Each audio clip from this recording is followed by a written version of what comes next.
Things that go bump in the night could be your house settling, critters running along the roof or within your attic, or maybe it's something else, something unexplainable, something no one else will believe when you tell them.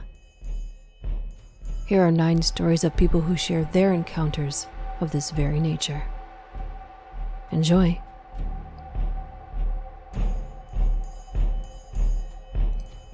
I'm one of those people that only rarely remembers their dreams, but when I do, they tend to be quite vivid. When I was about 15, I went on a mission trip to Appalachia with my church youth group. We were all piled into a school bus, and the drive lasted at least a day and a half, so we had to stop and sleep overnight at other churches. On the trip there, we got lost on the back roads of Ohio, trying to find the place we were supposed to sleep that night. It was about 1 or 2 in the morning.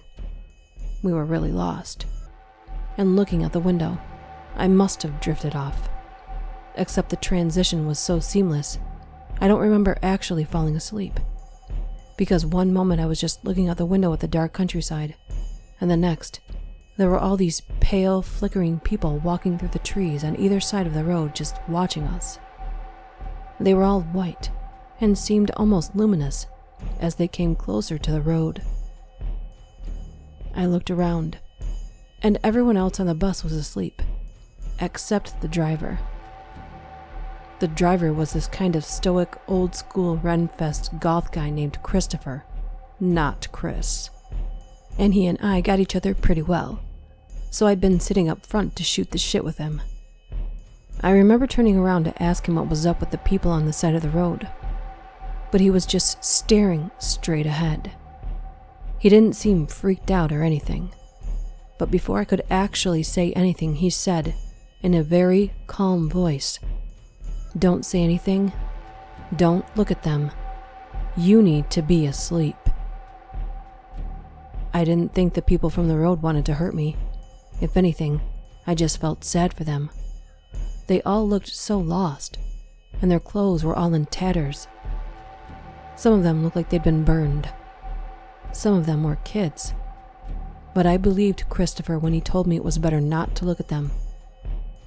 I don't remember going to sleep, but I did close my eyes, and when I opened them again, we were in a small town, and the road people were gone.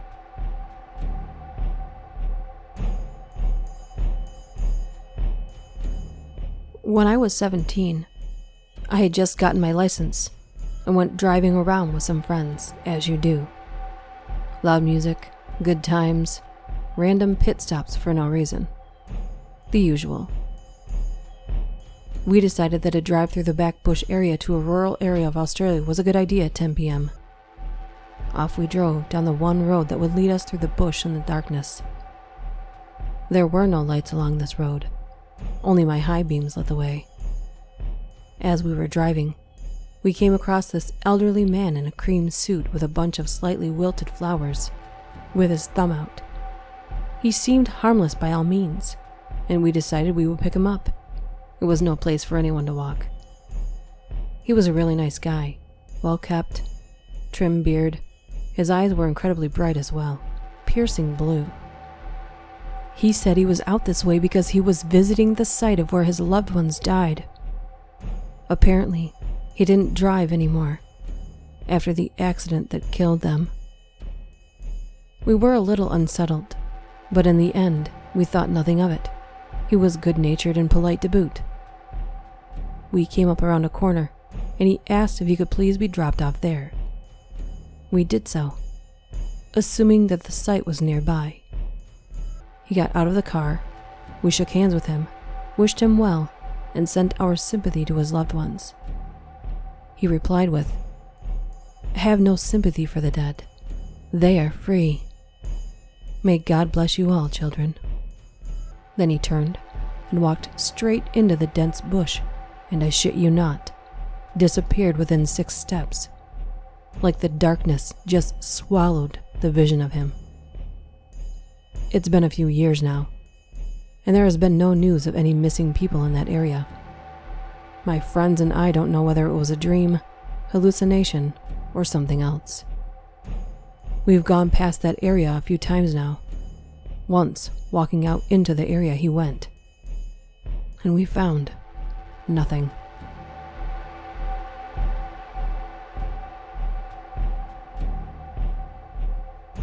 I was working the 11 to 7 shift as a charge nurse in a nursing home. There was a patient named Sam. Sam had come to the home after a mugger had attacked him with a tire iron. The doctors had saved his life by removing the left side of his skull and part of his brain. Sam's head looked like a basketball that was deflated on one side. Despite not being able to take care of himself, he could read, watch TV, and engage in his favorite pastime, watching the young female nurses and aides. He wouldn't do anything but put his arm around a girl's shoulder to say thank you when she picked up his dinner tray. That was it. So Sam became something of the nursing home mascot. But as it happens in this business, Sam died of a blood infection 6 months after I started there. The night of his death, we were gathered around the desk for the report from Sandy, the 3 to 11 nurse, as she gave her report to me and 3 nurses' aides. When Sandy came to Sam's name, she said, "Sam died at about 3:30 this after..." She didn't even finish her sentence because the call light came on. Everyone stared at the light board.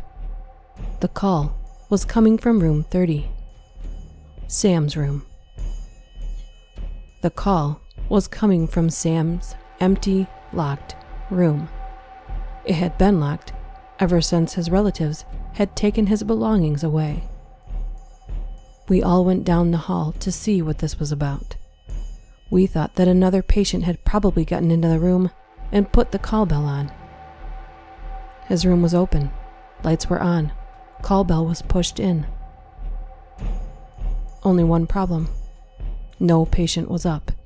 The door was not forced. It was unlocked. All the staff were at the desk. The only one that had the key was the charge nurse, and the door was locked when I made rounds not more than 10 minutes before. I mumbled something about loose wire, twisted the call bell off, turned the room light off, locked the door, and went back to the rest of the staff to finish the report. Sandy started the report again, but she didn't get more than 3 minutes into the report when Sam's call light came back on again. We went down to find the room opened, lights on, call bell on, all patients in bed. I turned the call bell off, the lights off, and locked the room up again. Back to the desk. Report started again. The light came on again. By this time it was more of a nuisance than it was scary. So we decided to leave it on and continue with the report so that the other shift could leave. After the report, I went down to the room, turned off the call bell, replaced the old cord with a new cord, turned off the lights, and locked the door. The bell stayed off, but the signal on the board stayed on. We went down the longest hall, Sam's hall, to start our work. As we passed Sam's room, the door was open, but the lights were off. The nurses' aides felt a cold breeze up their skirts. Sam did like the ladies. At that, I went into the room to check if someone had opened a window. No window open, no air conditioner on. I closed the door and locked it again, and we continued on. After we finished down that hall, we went past Sam's room again. The door was still closed and locked. By the time we finished the first round, it was 2 a.m. Back at the desk, the call light in Sam's room was off. We forgot about Sam. We drank our cold coffee. I did my paperwork, and the aides exchanged small talk. At 3 a.m., we started the second round down the long hall again. This time, Sam's door was open, and the females felt an even colder breeze. I went into the room. It felt like a vacuum had been sucking the air out of the room. I opened the window, but no air could dispel the vacuum. I had had enough. I yelled, "Sam, you're dead. You spent enough time in this place. Get out of here." I closed the windows, locked the door again, and joined the aides for our rounds. I didn't go into that room again until around 6 a.m. All four of us went for one last look. No vacuum, no breeze, sun shining through the window. Nothing to prove anything happened that morning. We didn't want to tell the 7 to 3 shift and risk the whole day looking at ink blots, so we kept the occurrences to ourselves. But this was only the beginning. We were not prepared for what was going to happen next. The following night, I get a call at home from Sandy. She asked me if we had anything happen on our 11 to 7 shift. I asked her why. Then Sandy stated this tale. "Well, when we were picking up the dinner trays, we were one tray over. We passed out 26 trays, but we picked up 27. "Well, someone must have miscounted," I said. "That may have happened, only the 27th tray was outside of Sam's room, just as he had left it when he was alive. Exactly as he left it." "Well, someone's pulling a prank on you," I said. Sandy said, "I don't think so, because when I stood up from taking the tray, I felt an arm around my shoulder, just like Sam used to do it. I was the only one down that hall." It was at this point that I told her what had happened the previous morning, and she said, "Well, looks like we have a ghost to add to the census." A week later, another patient was admitted to room 30, a retired university professor. One night her light came on. She had seen a man staring at her from outside of her window. When I asked her what he looked like, she said he wasn't normal looking. The left side of his head looked like a deflated volleyball. I told her that I would go around the building and see if I could see him. The police were called to look for a potential prowler. They found no one, no footprints, no grass disturbed. But I knew who it was. When I told the nurses' aides, they knew who it was too. Sam. Over the years, every female patient that was in that room saw Sam staring at them through the window. No male patient would ever see him. I left the nursing home some years later, so I don't know how long Sam stuck around. But these events were experienced and confirmed by various employees and patients. In my career working in nursing homes, reports like this are relatively common. I don't know what to make of this, except that we just don't know what happens after death, and maybe some people just want to linger where they felt the most comfortable. I guess that's what Sam did.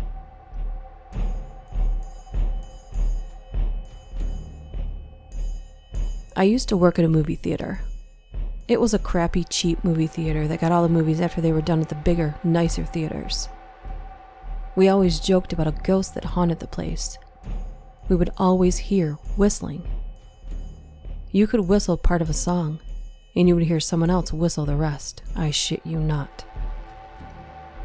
We kind of joked about it, but went on with our lives.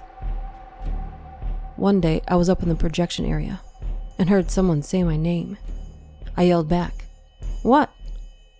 No answer. I walked down the stairs and asked my coworkers what they wanted. They were slammed busy at the front desk. No one had come upstairs. Okay, I'm hearing things, right? Here's the freakiest part. My family doesn't celebrate Christmas like most families do, so I'd always volunteer to work on Christmas Eve and Christmas Day. I was working the night shift on Christmas Eve alone. I was waiting for 2 or 3 people to get done watching Lord of the Rings or something so I could go home. After the movie was out, I ran upstairs, stopped the projector, and ran back downstairs to clean the theater. No one else was in the building at this point. Halfway through cleaning the theater, I get this feeling like I shouldn't be here right now. I look up and see a man-shaped shadow in the projection booth. I ran out of the theater, turned off all the lights, and ran out the door. I turned around and see that there's a neon sign for coffee behind the snack bar that's still on. So I work up some courage and run back inside to turn it off. I literally jumped over the counter, turned the light off, and jumped back to the door.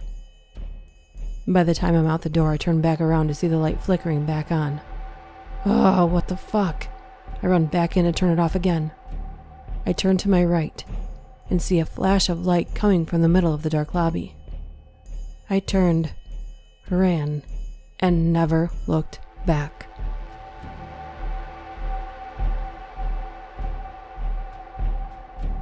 The mall I work at was built in the 60s, and I have been working there since 2004. In 2007, I was offered a job doing security for the mall, and took it, because it paid as much starting as I made as a manager at the store I worked at. The only drawback? It was a graveyard. During this time, the mall was adding skylights, tearing down a Mervyn's, and building a Nordstrom. My first incident was the early morning of Black Friday, a little after 3 a.m. I was driving around the parking lot and happened to see a large man in a security uniform in our office. We have an outside office with a glass door and a code lock. Normally, this would not be out of the ordinary, as we have several very cliché security guards. The problem was that the only other person working was a small Cambodian man. I called my other officer over to report what I had seen, and he informed me that in 2005, a guard had died of a heart attack at the mall. He showed me a picture that was posted in the lunchroom, and I was shocked to see the resemblance between him and the man I had seen in the office minutes before. My coworker and I laughed about how we had an extra officer for backup and continued our shifts.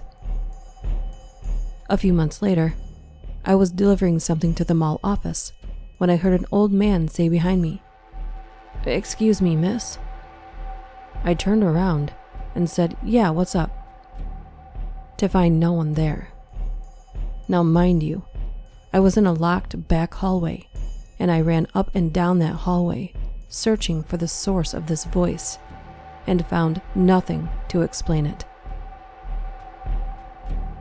Now, most people don't realize how many suicides actually happen at malls, but we had 3 at my mall.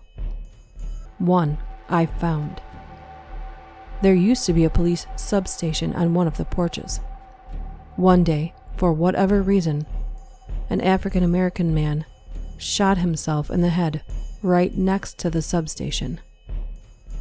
While we were tearing it down and building new stores, a lot of strange things started happening in that area. I saw a black man frantically trying to get housekeeping's attention, to no avail. The housekeeper had no idea what I was talking about. A tenant looked in a store window and saw a black man's reflection waving his arms next to her as we were walking. It was always happening in the same area of the mall as the suicide. One night, I went to unlock a service door on that very porch. As I approached it, I started to smell a mixture of honey and dead animal. When I opened the door, I found that the light had gone out in the hallway, and it was pitch black. Or so I thought. A figure started to come toward me that was even darker than the hallway, and the smell intensified. I actually ran back to the car, waving my hands in the air and screaming. This one, I think, was the worst. We were having a blizzard, and I was working by myself. I decided to go out for a smoke. As I was walking out, I happened to glance at my reflection. There was some sort of animal behind me, a big one that I had never seen before. I looked down and ran my ass outside. Once I gathered myself, I started to think about what I was going to do, because there was no way in hell I was going back in that office. I thought, hey, I'll just drive around. Nope, the car keys are on the office desk. Okay, I'll just walk around the mall for a while and hang out with housekeeping. Nope, the mall keys are on the desk. Fuck. I waited in the snow during a blizzard for 3 hours until the next guard came on duty. Most recently, I saw someone sitting in a massage chair after hours in the suicide area. I also saw a kiosk chair move without making a sound. This is damn near impossible, unless it is lifted off of the ground.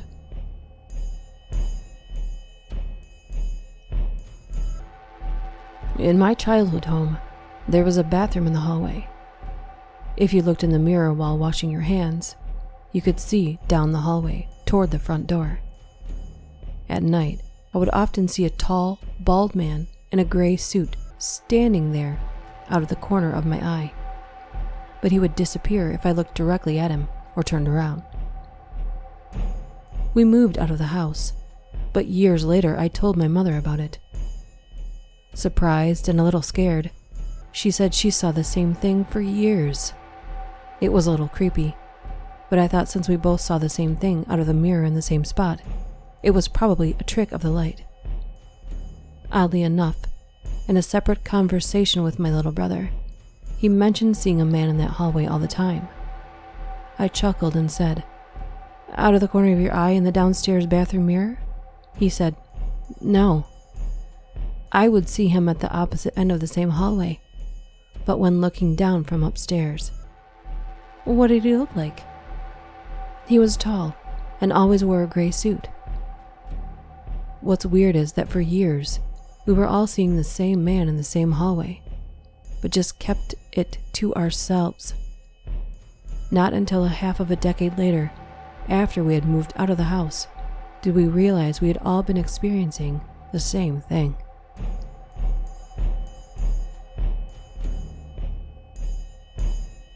I know people don't believe in spirits.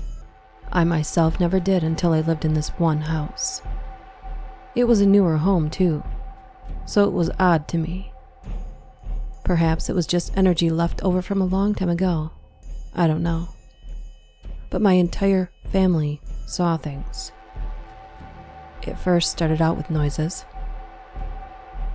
The first summer there, my sister and I were left alone all day when my parents went to work. We were 15 and 10. One day, I heard coughing in my parents' room. My sister and I thought it was our father. We thought maybe he was homesick.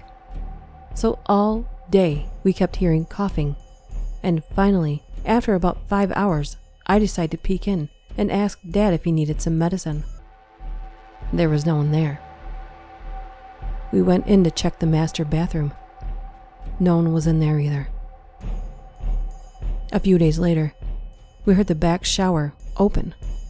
It was one of those rolling kind that made quite a bit of noise. We heard it open and close, and we sat there waiting for my mom or dad to come out of the room. Again, nothing. They weren't there. That summer, my cousins visited, and they too heard the coughing and shower. We lived there for 5 years, and things got worse and worse over time. Tapping on the walls. My sister and her best friend were having a sleepover, and her friend saw someone walk out of the room. She said, "Hi," to me, but it wasn't me.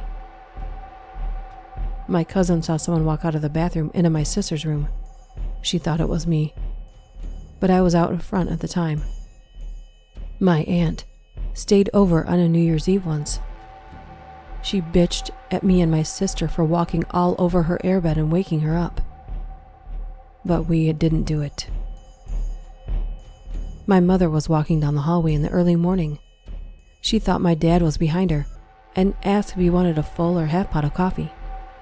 When she got out of the hallway, she turned to see a man in a plaid shirt that then ran past her. My sister's friend stopped coming over because she was in my sister's room once, and a Susan B. Anthony coin my grandpa had given her flew off the shelf and hit the wall, leaving a dent.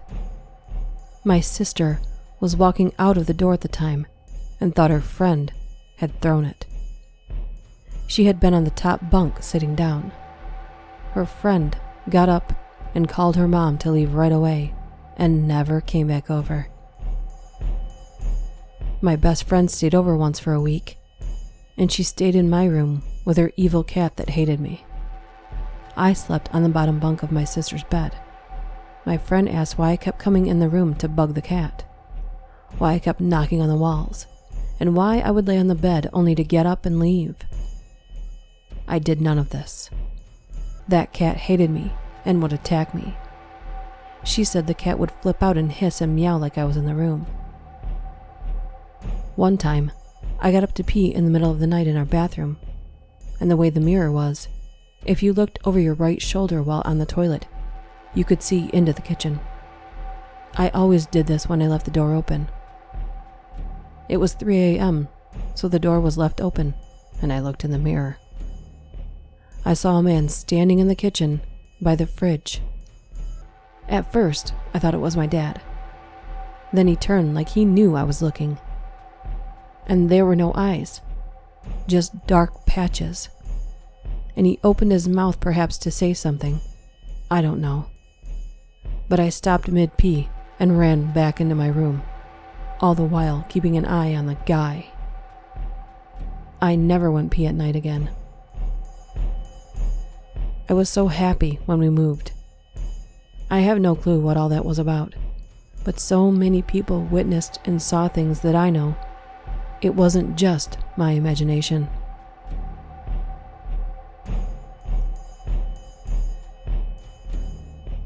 When I was 11, I woke up one night and saw a man standing in my room, opening and closing my dresser drawers.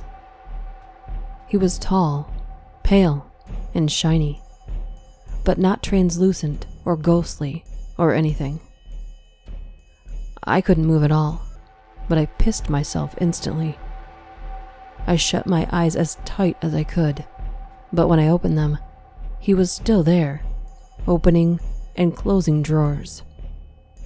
I kept my eyes closed for a long time, and finally, after what seemed like hours, he was gone.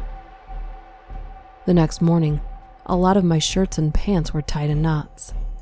I came to the conclusion that I had a very vivid dream, and perhaps my sister played a joke on me by tying knots in all my clothes.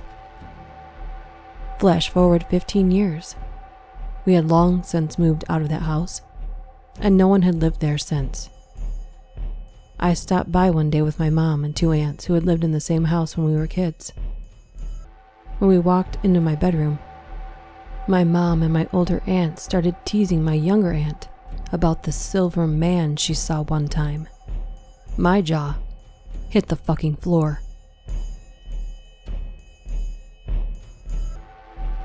My parents were renting an old farmhouse, behind which was an old barn.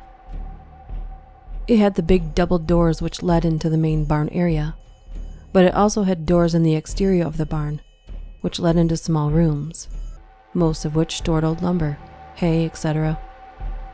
On this particular day, it was very sunny outside, so a lot of light was coming through the window next to the door through which I entered into the room.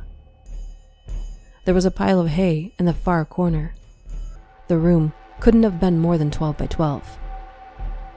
Above the hay was a misty form which had the very clear shape of a woman floating above the haystack. She had on a milkmaid type dress, and her head was cocked to the side. Her eyes were wide open. My first thought I remember very distinctly was, I am seeing something horrible that I shouldn't be seeing. I don't remember seeing a rope, but in retrospect, I know that she was hanged. By suicide or murder, I can't tell. My mother remembers me running into the house, telling her that I saw a ghost.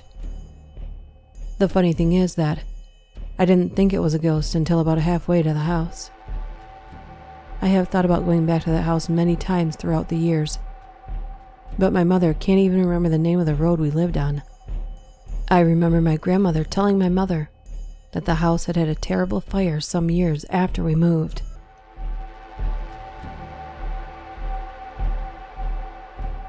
What about you? If someone told you any of these stories, would you believe them? Would you call them crazy?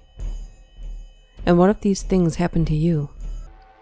Would you expect someone else to believe you? If you have a story you would like to see featured here, please email me at DuchessDark676@gmail.com. See you next time.